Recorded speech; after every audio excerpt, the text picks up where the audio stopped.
Hello students, welcome to R S science classes. आज का अपना टॉपिक है रदरफोर्ड मॉडल। ओके, तो रदरफोर्ड ने सन 1911 में उनके स्टूडेंट के साथ एक मॉडल प्रेजेंट किया था, उसे कहते हैं रदरफोर्ड का मॉडल। तो इनके मॉडल में इन्होंने क्या किया था, एक सोने की पतली पन्नी ली थी। ओके, सोने की पतली पन्नी, ये जो आपको दिख रही है, ये सोने की पतली पन्नी उन्होंने ली थी, जिसका आकार था 100 नैनोमीटर या 10⁻⁻7 मीटर। ओके, इस सोने की पन्नी पर उन्होंने क्या किया था, अल्फा कणों की क्या की थी, बौछार की थी। ओके, और इस सोने की पन्नी के, जो इनकी सोने की पन्नी है, इसके चारों तरफ, ये सोने की जो पन्नी है, इसके चारों तरफ एक पर्दा लिया था, जिंक सल्फाइड से लेपित इन्होंने एक पर्दा लिया था। ओके, और फिर उन्होंने क्या किया, इस सोने की जो पन्नी है, इस पे अल्फा कणों की बौछार की, उन्होंने बहुत सारे अल्फा कणों की उन्होंने यहाँ पे बौछार की। बौछार करने पर उन्होंने देखा कि बहुत सारे कण ऐसे थे जो क्या हुए, बिल्कुल जैसे अल्फा कण बिल्कुल सीधे निकल गए, ऐसे निकल गए। ओके, और कुछ अल्फा कण ऐसे थे जो सोने की पन्नी से टकराकर उनकी दिशा में क्या हो गया, परिवर्तन हो गया। लेकिन 20,000 कणों में से एक कण ऐसा भी था जो सोने की पन्नी से टकराकर पुनः उसी दिशा में क्या हुआ, लौट आया। ये उनके लिए, रदरफोर्ड के लिए बहुत ज़्यादा आश्चर्यजनक की बात थी।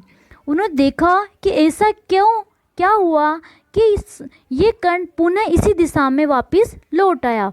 उनको ऐसा प्रतीत हुआ कि जैसे अपन किसी को बंदूक से चला रहे, तोप चला रहे हैं, और तोप का जो गोला है वो पेपर से, एक छोटा सा पेपर से टकराकर पुनः उसी अपने आपस पुनः उसी तरफ लौट आता है, यानी जो तोप चला रहा है उसी की तरफ आके लौट जाता है। तो ये तो बहुत इनके लिए आश्चर्यजनक की बात थी। ओके, तो ऐसा क्यों हुआ, तो उन्होंने बहुत सोचा, सोचने के बाद उन्होंने बताया ऐसा ऐसा इसलिए हुआ क्योंकि जो परमाणु का अधिकांश भाग कैसा होता है, खोखला होता है। जिसलिए क्या हुआ, जो अल्फा कण थे वो क्या हुए, बिल्कुल सीधे निकल गए। जहाँ से वो खोखले भाग से निकले तो वो अल्फा कण क्या हुए, बिल्कुल सीधे निकल गए। ओके, कुछ अल्फा कण थे जो नाभिक की सतह से टकराए, दूसरे की दिशा में क्या हुआ, परिवर्तन हो गया। लेकिन 20,000 में से एक अल्फा कण ऐसा था जो क्या हुआ, केवल नाभिक से टकराया। नाभिक से टकराने के बाद क्या हुआ, पुनः उसी दिशा में लौट आया। क्यों, क्योंकि जो परमाणु, जो नाभिक होते हैं उस पर धनावेशी चार्ज होता है, और जो अल्फा कण होते हैं उनमें भी धनावेशी चार्ज होता है। और अपन को ये पता होता है, समान आवेश वाले आवेश होते हैं उनके अंदर क्या होता है, प्रतिकर्षण बल होता है। इस कारण वो 20,000 में से एक कण ऐसा था जो पुनः उसी दिशा में क्या होता है, लौट आता। तो ये जो मॉडल हुआ, रदरफोर्ड का मॉडल हो गया।